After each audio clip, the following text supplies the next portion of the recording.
Halo guys, assalamualaikum warahmatullahi wabarakatuh. Selamat datang di channel Amin Group. Jangan lupa subscribe, like, and share, dan juga nyalakan tanda loncengnya agar mengikuti video-video terbaru dari saya. Oke, baiklah di sini teman-teman, rekan-rekan semua pencinta kopra putih. Saya akan menjelaskan sistem penggajian dalam pekerjaan kopra putih. Nah, karena untuk kopra putih sendiri itu harus dikerjakan oleh orang banyak, dan juga kebanyakan sih kalau untuk anggota saya itu memang kebanyakan pekerjanya adalah wanita ataupun ibu-ibu. Karena kalau untuk ibu-ibu sendiri itu gaji nggak terlalu besar, gaji di 35.000 sampai 50.000 untuk perharinya sudah cukup. Tapi berbeda kalau untuk bapak-bapak sendiri itu nggak mau untuk gaji kecil. Nah, di sini saya akan menjelaskan untuk sistem penggajian seperti apa. Banyak rekan-rekan bertanya, ataukah harian ataukah borongan. Nah, saya akan menjelaskan untuk sistem penggajian di kopra putih sendiri itu ada yang menggunakan sistem borongan dan ada yang harian. Untuk awal-awal memang saya untuk penggajian itu adalah harian. Nah, untuk harian sendiri itu biasanya nggak mencapai target.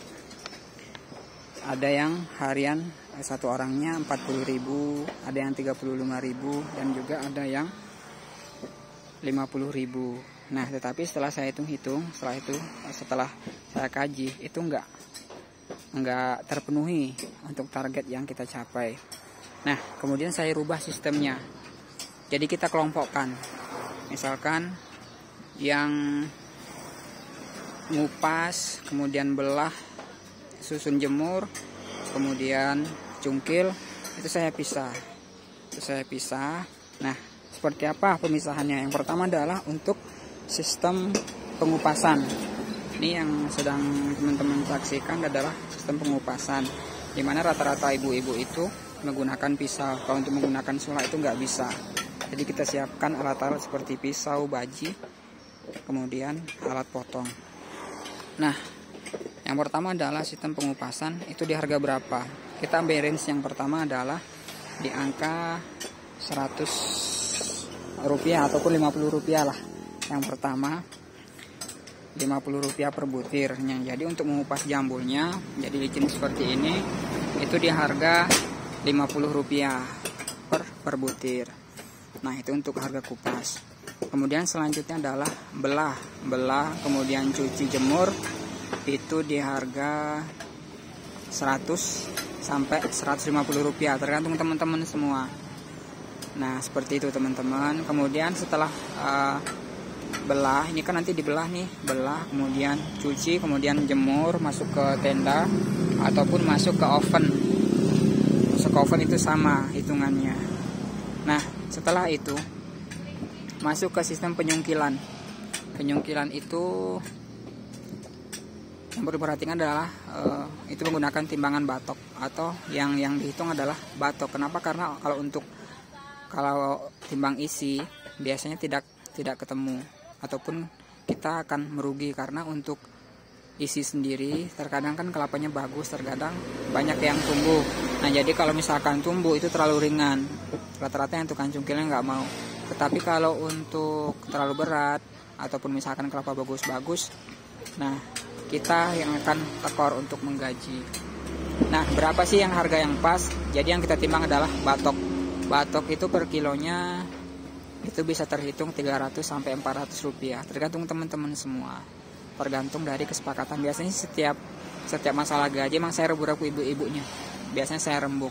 Terkadang ketika setelah dihitung-hitung, mulai dari kupas, kemudian belah, jemur, dan juga cungkil, terkadang saya subsidi agar ibu-ibu betah kerja. Karena kalau nggak disubsidi, terkadang per hari itu hanya dapatnya 30.000, 35.000, bahkan kadang 25.000 per harinya. Jadi kita subsidi, paling tidak satu orang itu 50.000, mereka sudah senang.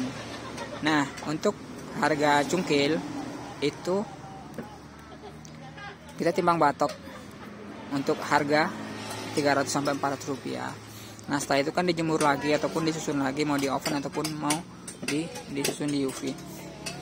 Nah setelah kering ada sistem penyortiran dan kemudian sekaligus langsung dikarung. Nah itu harga berapa teman-teman? Yang kita timbang adalah isi. Itu harga di 100 rupiah per kilo. Nah baru setelah itu kita jual. Nah seperti itulah proses kopra putih sendiri. Ketika tidak diborongkan, biasanya ibu tidak mengejar target ataupun hanya terpatok terlalu mereka terlalu santai. Nah seperti itulah prosesnya. Yang pertama kupas, kemudian belah bisa menggunakan sulak, parang ataupun mesin pemotong. Kalau saya sih agar cepat menggunakan mesin potong. Kemudian dicuci, lalu dijemur, ataupun kalau mau di oven itu harus disusun di rak-rak itu, yang ada 2 rak itu biasanya ada 2 tempat pembelerangan, baru kemudian masuk ke dalam oven. Nah seperti itulah prosesnya teman-teman untuk kopra putih sendiri. Yang pertama kupas, belah, kemudian cungkil batok, lalu sortir. Nah ada 4 tahapan. Oke, terima kasih. Wassalamualaikum warahmatullahi wabarakatuh.